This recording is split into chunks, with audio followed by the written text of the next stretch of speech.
ಡಿಕೆಶಿಗೆ ಯಾರ ಬೆಂಬಲ ಕೇಳುವಂತಹ ಅವಶ್ಯಕತೆ ಇಲ್ಲ. ಡಿಕೆಶಿಗೆ ಸಿಎಂ ಆಗೋದಿಕ್ಕೆ ಅವರದ್ದೇ ಶಕ್ತಿ ಇದೆ. ಬೆಂಗಳೂರಿನಲ್ಲಿ ಮಾಗಡಿ ಶಾಸಕ ಬಾಲಕೃಷ್ಣ ಹೇಳಿಕೆಯನ್ನು ಕೊಟ್ಟಿದ್ದಾರೆ. ಶಾಸಕರು ದೆಹಲಿಗೆ ಹೋಗಿರೋದು ಈ ವಿಚಾರಕ್ಕೆ ಅಲ್ಲ. ಎಐಸಿಸಿ ಅಧ್ಯಕ್ಷರ ಭೇಟಿ ಸೌಹಾರ್ದಯುತ ಭೇಟಿಯಷ್ಟೇ. ಅಧಿಕಾರ ಹಂಚಿಕೆ ಬಗ್ಗೆ ಮಾತನಾಡುವಷ್ಟು ಸೀನಿಯರ್ ಅಲ್ಲ. ಅಧಿಕಾರ ಹಂಚಿಕೆ ಬಗ್ಗೆ ಹೈಕಮಾಂಡ್ ತೀರ್ಮಾನವನ್ನು ಮಾಡುತ್ತೆ. ಪಕ್ಷಕ್ಕೆ ಮುಜುಗರ ಆಗದಂತೆ ಹೈಕಮಾಂಡ್ ಇತ್ಯರ್ಥ ಮಾಡಲಿ ಅಂತ ಹೇಳ್ತಿದ್ದಾರೆ. ಕಾಂಗ್ರೆಸ್ ಹೈಕಮಾಂಡ್ಗೆ ಶಾಸಕ ಬಾಲಕೃಷ್ಣ ಒತ್ತಾಯಿಸ್ತಾ ಇರುವಂಥದ್ದು. ಅಧಿಕಾರ ಹಂಚಿಕೆ ಬಗ್ಗೆ ಹೈಕಮಾಂಡ್ ತೀರ್ಮಾನ ಮಾಡುತ್ತೆ. ಪಕ್ಷಕ್ಕೆ ಮುಜುಗರ ಆಗದಂತೆ ಹೈಕಮಾಂಡ್ ಇತ್ಯರ್ಥ ಮಾಡಲಿ ಅನ್ನುವಂತಹ ಹೇಳಿಕೆಯನ್ನ ಕೊಡ್ತಾ ಇದ್ದಾರೆ.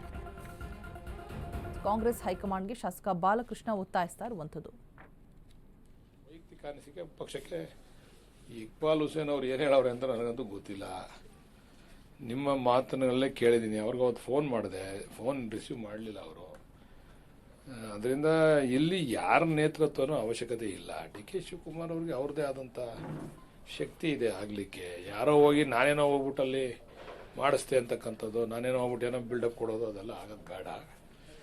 ಹೈಕಮಾಂಡ್ ತೀರ್ಮಾನ ಮಾಡ್ತದೆ. ನಾನು ಹೈಕಮಾಂಡಲ್ಲಿ ಮನವಿ ಮಾಡ್ತಕ್ಕಂಥದ್ದು ಪಕ್ಷಕ್ಕೆ ಮುಜುಗರ ಆಗದೆ ಇರತಕ್ಕಂಥ ರೀತಿಯಲ್ಲಿ ಒಂದು ಇತ್ಯರ್ಥ ಆಗಲಿ. ಇದೊಂದು ಅಂತಿಮ ತೀರ್ಮಾನವನ್ನು ಹೈಕಮಾಂಡ್ ಮಾಡಬೇಕು. ಇಲ್ಲದಿದ್ದರೆ ನನ್ನ ವೈಯಕ್ತಿಕ ಅನಿಸಿಕೆ ಪಕ್ಷಕ್ಕೆ ತುಂಬ ಹಾನಿ ಆಗ್ತದೆ.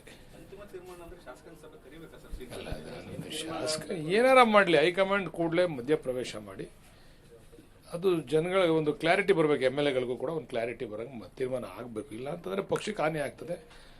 ಹಂತವಾಗಿ ಪಕ್ಷ ಕ್ಷೀಣಿಸ್ತದೆ. ಅದು ತೀರ್ಮಾನ ಮಾಡಬೇಕು. ಹೈಕಮಾಂಡ್ ಅಂತ ಹೇಳಿದ್ದೀವಿ ನಾವು. ಖರ್ಗೆ ಅವರು ಒಬ್ಬರು ಹೈಕಮಾಂಡ್ ಪ್ರವೇಶ ಮಾಡಿ ಮಧ್ಯ ಇದಕ್ಕೊಂದು ಅಂತಿಮವಾದಂಥ ರೂಪ ಕೊಡಬೇಕು ಅಂತ ಮನವಿ ಮಾಡ್ತೀನಿ. ಹೈಕಮಾಂಡ್ ಗೊಂದಲ ಆಗಿರೋದಕ್ಕೆ ಒಂದು ಅಂತಿಮ ತೆರೆ ಕೊಡಬೇಕು ಹೈಕಮಾಂಡ್ ಅಂತ ಹೇಳಿದ್ದೀನಿ. ಇಕ್ಬಾಲ್ ಹುಸೇನ್ ಅವ್ರು ಏನು ಹೇಳವ್ರೆ ಅಂತ ನನಗಂತೂ ಗೊತ್ತಿಲ್ಲ.